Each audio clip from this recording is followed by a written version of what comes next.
Olá a todos e todas, eu sou o professor Thiago Gomes do Seja Sem a Pantoja. Sejam todos bem-vindos à terceira aula de História. Hoje, como foi comentado no último vídeo, nós vamos começar a falar sobre o período chamado de Antiguidade Clássica, ou seja, a parte da Antiguidade que corresponde à porção ocidental do mundo, tá? A história ocidental da humanidade. Para iniciar esse período, nós vamos falar sobre um tema que é de interesse de muitas pessoas, que é a Grécia Antiga. Tá? Vamos estudar hoje os gregos antigos.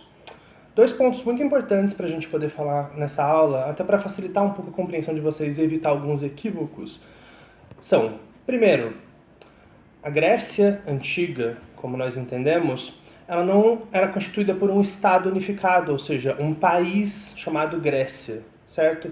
Era apenas um conjunto de cidades-estado que compartilhavam da mesma cultura, da mesma língua, dos mesmos cultos religiosos, ok? Segundo ponto importante, o termo Grécia, ele é um termo criado pelos romanos para poder denominar essa região.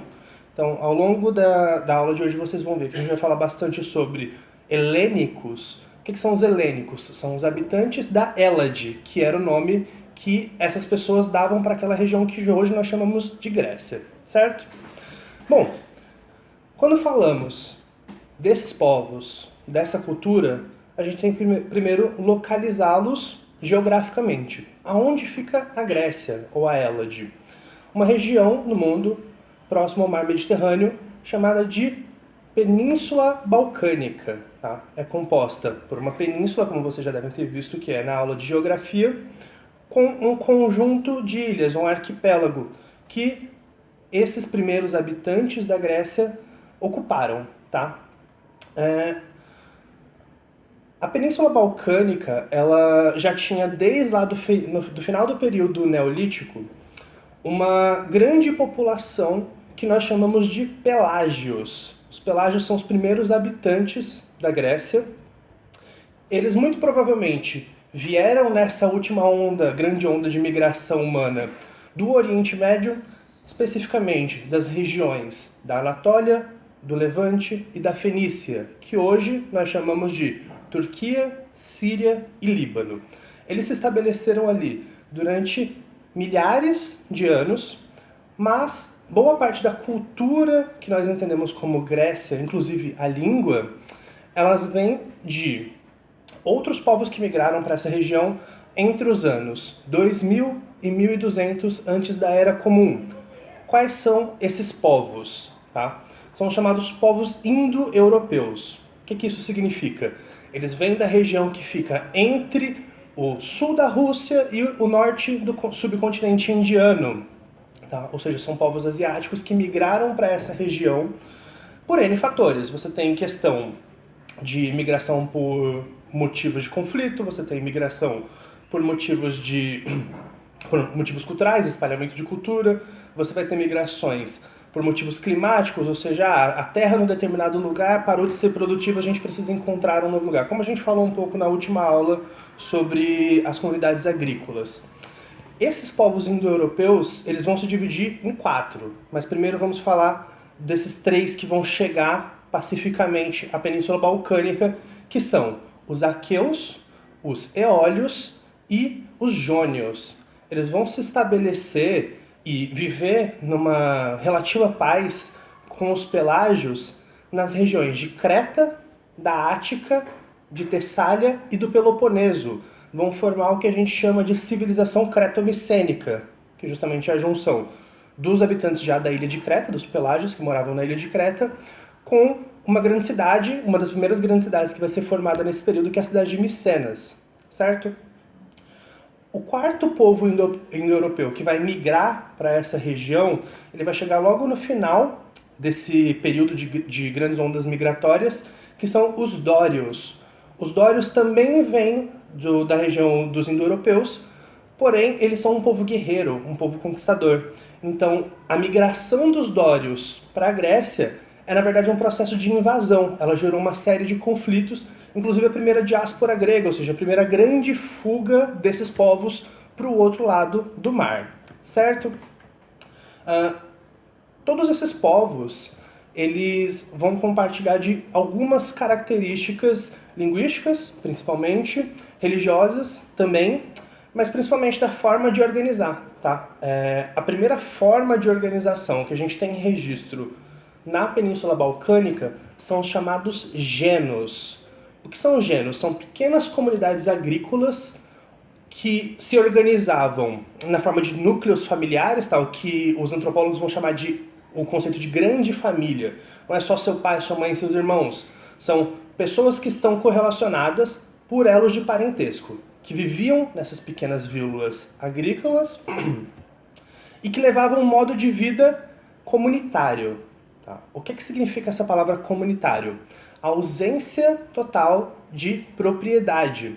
Dentro dessa organização agrária que nós vamos ter nos genos, você tem o trabalho e a exploração da terra, porém, ao mesmo tempo em que a terra não era propriedade de ninguém, os frutos da terra eram propriedade de todos. Tá? Então você não tinha um dono e pessoas que trabalhavam para esses donos, até por ser uma relação familiar nesse primeiro momento. Quando isso começa a ser alterado, por volta de 800 antes da Era Comum, você vai ter um processo de crescimento demográfico, ou seja, aumento da população muito grande na região da Península Balcânica. Principalmente por qual motivo? Como comentamos na aula passada, avanços tecnológicos, ou seja, melhorias das técnicas de plantio que permitiam que a quantidade de produção aumentasse muito. E quando isso acontece, historicamente a gente consegue observar isso em vários momentos, quando você tem um aumento grande da população, da produção, a população também acompanha esse crescimento, ok? Mas tem um limiar muito tênue que vai dividir aonde isso é sustentável ou não. Lembram que eu acabei de falar que a terra não tinha proprietários? Conforme a população dessas comunidades vai crescendo, a quantidade de terra se torna escassa, tá? Tem um ditado no Nordeste do Brasil que é farinha pouca, meu pirão primeiro. O que vai acontecer nessas comunidades, nos genos? Por conta dessa escassez de terra que começa a acontecer, alguns grupos mais poderosos dentro dessas comunidades, e quando a gente está falando desse primeiro momento, são fisicamente mais poderosos, ou seja, pessoas que garantiam a sua liderança através da força, eles vão se apropriar dessa terra. Eles vão delimitar um espaço exclusivo para garantir os seus próprios interesses e das suas famílias, tá? Ou seja, vai se criar a ideia de propriedade, de proprietários. Agora, as pessoas que não tinham terra, que não conseguiam garantir esse seu acesso exclusivo, como que elas vão fazer? Elas vão morrer? Tá? Não. Elas vão trabalhar nas terras daqueles que a possuem. Tanto que quando a gente vai ver linguisticamente as divisões entre essas pessoas dentro dessas comunidades, aqueles que eram proprietários de terra, eles são chamados de aristoi. Aristoi em grego antigo significa literalmente os melhores. Ou seja, a partir do momento em que você tem essa delimitação de propriedade, você também cria uma divisão social. Você cria uma classe dominante e uma classe subalterna. Ok? Então, juntando esses dois pontos, esses dois fatores, que são o crescimento populacional e a formação de uma elite política local, a gente vai ter a transformação dos genos, que eram aqueles grupos comunitários, para as cidades-estado gregas, também conhecida como polis, ok? Você tem várias dessas cidades, várias comunidades que vão seguir esse modelo de organização ao longo de toda a Grécia. A gente vai se focar em duas especificamente aqui, porque elas têm uma relevância política e econômica muito grande para essa região, eram potências da Grécia Antiga, e eles também têm uma importância histórica muito grande, porque a maior parte dos registros que a gente tem do período, que esse aqui é o chamado período arcaico, vem justamente dessas cidades-estado, que são Esparta e Atenas, certo? Começando por Esparta, então, tá? Pra gente já dar o start dessa aula. A cidade de Esparta, ela foi fundada numa região chamada Vale do Peloponeso, que fica mais ao norte da Península Balcânica, e é uma região muito fértil, de terras muito férteis. E ela foi ocupada pelos dórios, aqueles povos guerreiros conquistadores que eu citei no começo da aula.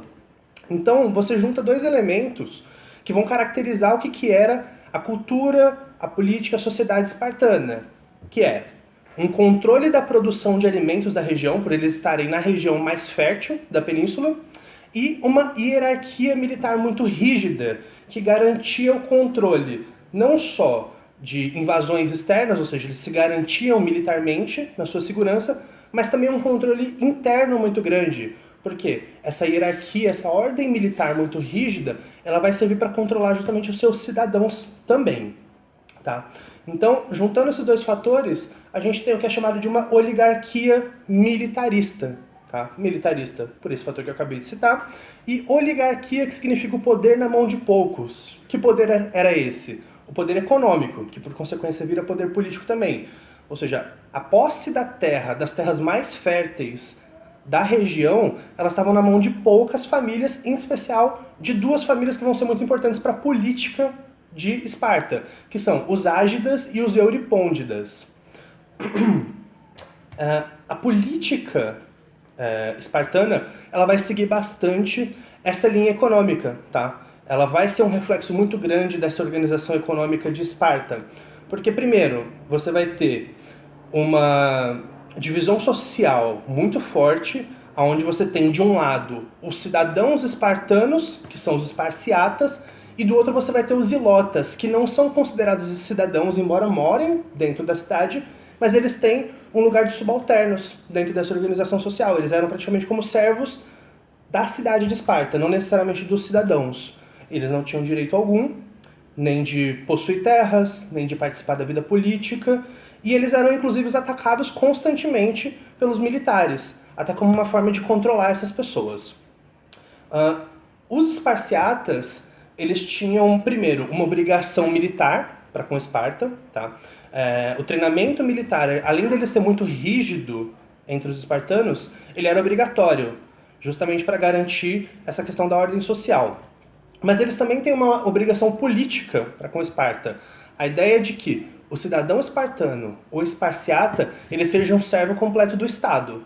Ele é um cidadão, ele tem direitos, porém ele tem deveres para com Esparta. Entendem? E como funcionava essa vida política dentro dessa polis? Você tem uma hierarquia muito bem definida e cujas engrenagens funcionavam muito bem. Quais são essas engrenagens? São 4 órgãos principais. O primeiro deles, a diarquia. Professor, o que significa diarquia? Diarquia, numa tradução literal, seria o poder na mão de 2. Esparta tem uma peculiaridade que ela tinha 2 reis. Um rei representando a família Ágida e um rei representando a família Euripôndida, justamente para evitar conflito entre as duas maiores famílias da região. A divisão desse cargo, eles tinham um poder equivalente, mas, por tradição, um cuidava da parte militar e o outro cuidava da organização interna, da organização política da cidade, certo? Abaixo desses reis, você vai ter a gerúsia. O que é a gerúsia? Gerúsia era uma assembleia formada por cidadãos acima de 60 anos, ou seja, pessoas mais velhas, normalmente os patriarcas das grandes famílias de Esparta. E a gerúsia, ela tem o poder de aconselhar o rei e propor novas leis, tá? Leis internas, de manutenção interna da cidade, ou seja, um poder administrativo. Abaixo da gerúsia, você vai ter a ápela. A ápela era uma assembleia que reunia todos os demais cidadãos, lembrando que cidadãos eram apenas os esparciatas, ou seja, filho de pai e mãe espartanos.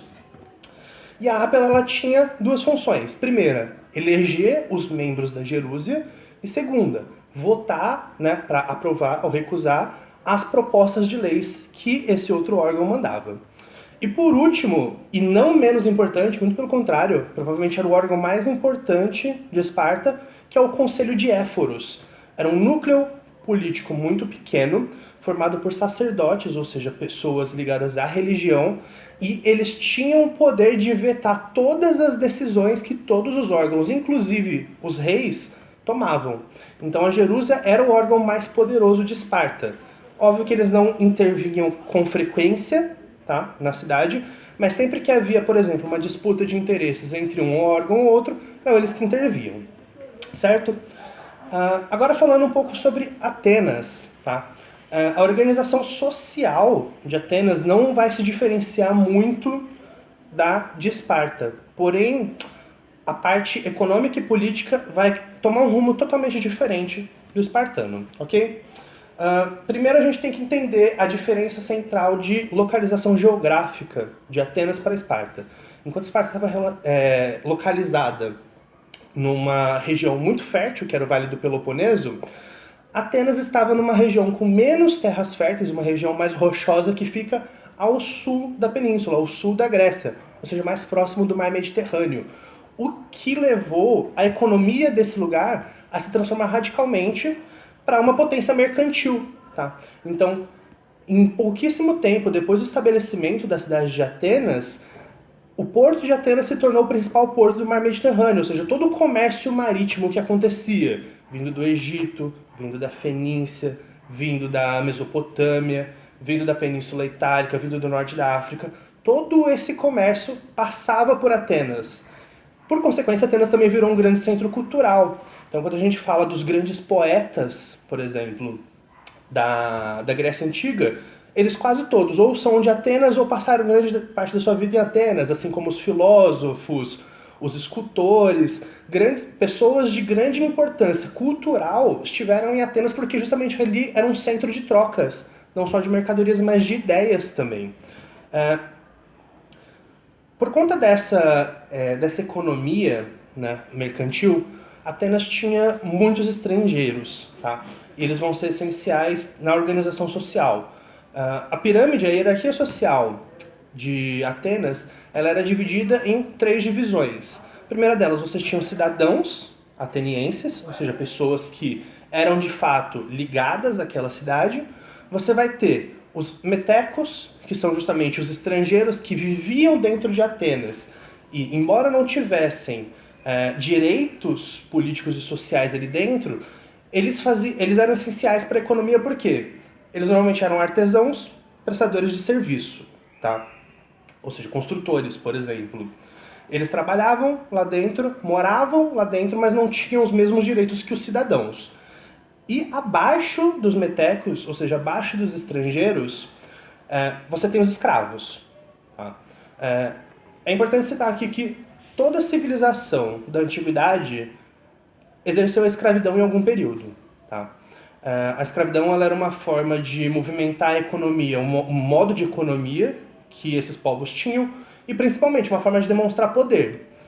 Uma parte menor dos escravos de Atenas eram prisioneiros de guerra, ou seja, povos conquistados durante conflitos militares que eram levados para dentro de Atenas para trabalharem sem receber nada. Tá?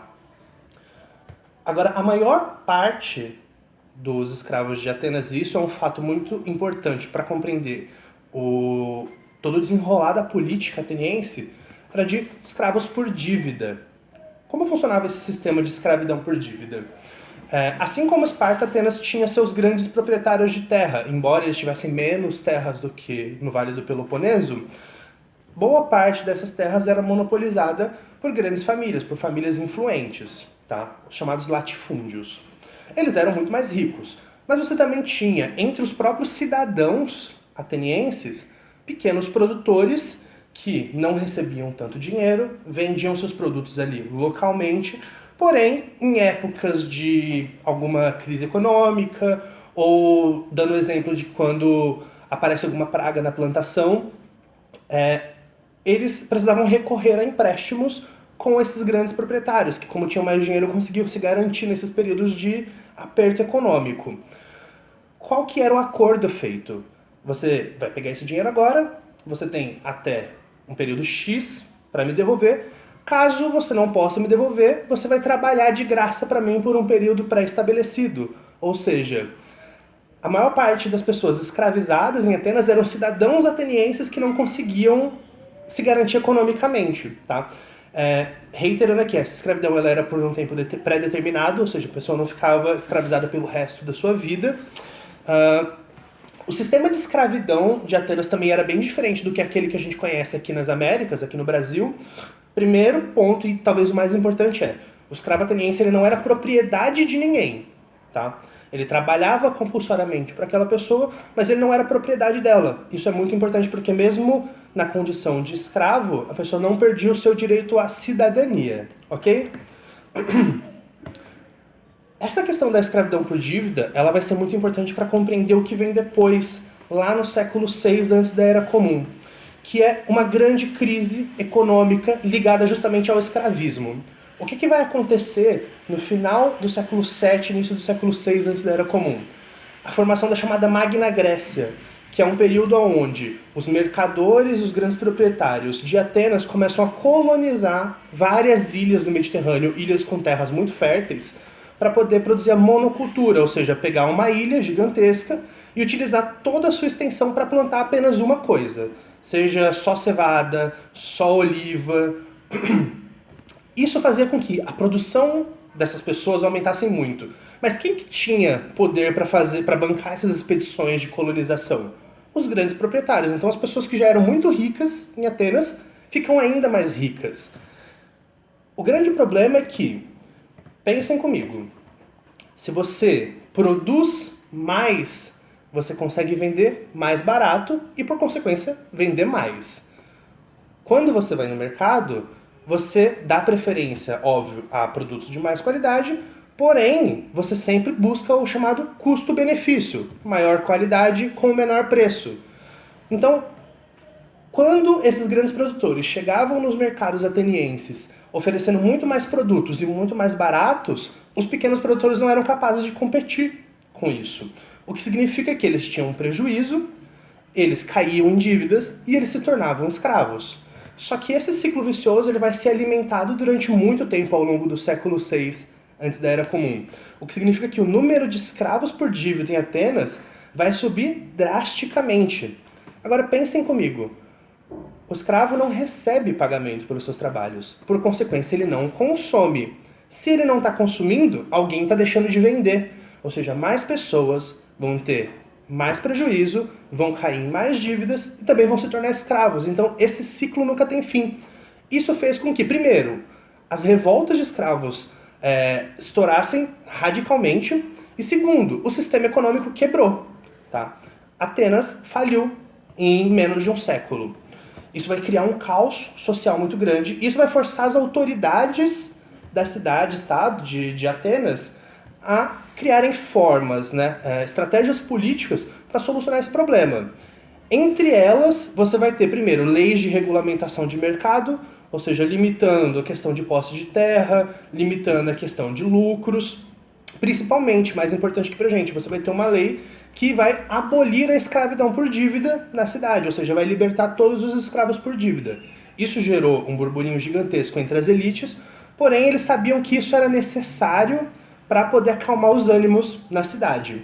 E o terceiro ponto, e talvez mais importante aqui pra gente, que é, para poder acalmar as pessoas e dar a sensação de que o Estado ateniense estava zelando por elas, é desenvolvido pelos legisladores de Atenas, especialmente por um cara chamado Clístenes, a chamada democracia, ou seja, um sistema político que, para tomar suas decisões internas da cidade, leve em conta a participação dos seus populares, ou seja, dos seus cidadãos. O sistema da democracia, quando você vai ver na tradução do grego antigo, significa literalmente poder ao povo, tá? Ou o povo no poder. Agora, é importante citar aqui que todo cidadão ateniense tinha direito ao voto dentro desse sistema de democracia. Porém, o que menos tinha em Atenas era cidadão. Tá? Quais eram os conceitos levados em conta para considerar você um cidadão em Atenas? Primeiro ponto, você tinha que ser homem. Segundo ponto, tinha que ter mais de 18 anos. Terceiro, você tinha que ser filho de pai e mãe ateniense. E quarto, você tinha que ser proprietário de terra. Ou seja, no fim das contas, embora você tenha presenciado toda essa reforma jurídica e política na cidade, Quem continuava mandando em última instância eram os mesmos grupos que já mandavam antes. Porém, isso criava essa sensação de participação popular. Tá? A democracia ateniense ela vai acontecer de uma forma direta, ou seja, ela é muito diferente da nossa, que é indireta. Hoje, quando a gente quer tomar uma decisão política, a gente vota num candidato que representa os nossos interesses. Em Atenas, as pessoas iam se representar na chamada Ágora, que era uma praça central onde eram discutidas as propostas da cidade. Cada cidadão tinha direito a falar pelo tempo que fosse necessário para expor as suas ideias. E você tem uma outra grande diferença, que é justamente o que eu citei anteriormente. A nossa democracia hoje ela é a chamada democracia universal. Todos têm direito ao voto. Enquanto em Atenas você tinha o conceito de democracia restrita, ou seja, ela levava em consideração conceitos de sexo, nacionalidade e poder econômico. Tudo bem? Bom, a gente termina essa primeira aula sobre antiguidade por aqui. Espero que ajude você nos seus estudos. Lembre-se sempre de acompanhar os textos e fazer as atividades que estão postadas no Classroom junto com esse vídeo e também conferir as nossas redes sociais para acompanhar os anúncios oficiais da escola. Tudo bem? Vejo vocês na próxima aula.